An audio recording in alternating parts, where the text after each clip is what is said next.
Now let's talk about fly lines. There's a lot of fly lines on the market, many of them very, very good. But if you're a beginner, the one thing you want to know is that in most fly fishing situations, you're going to want to use a floating fly line.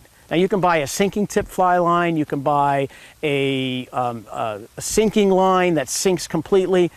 Sinking lines are good for specialized situations like deep water fishing, but for stream fishing for trout, pond fishing for bass, pickerel, or sunfish, you're going to find that a floating line is going to be best. The other thing I would recommend too is that you start with a double taper fly line.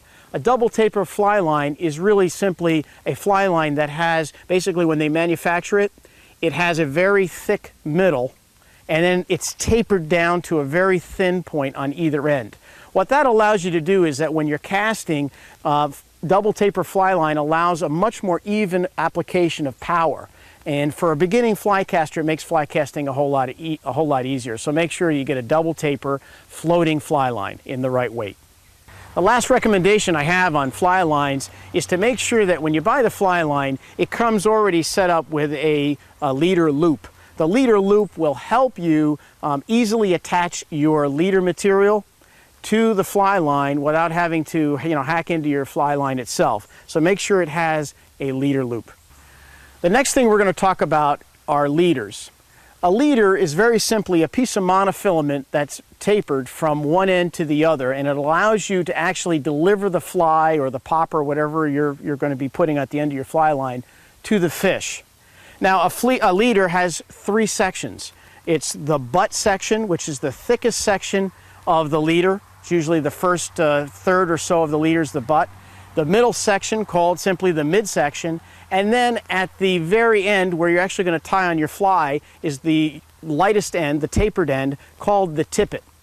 One basic knot you should definitely learn right away if you're starting fly fishing is the clinch knot. The clinch knot is used in a variety of situations, but most importantly it allows you to tie your fly to the fly line.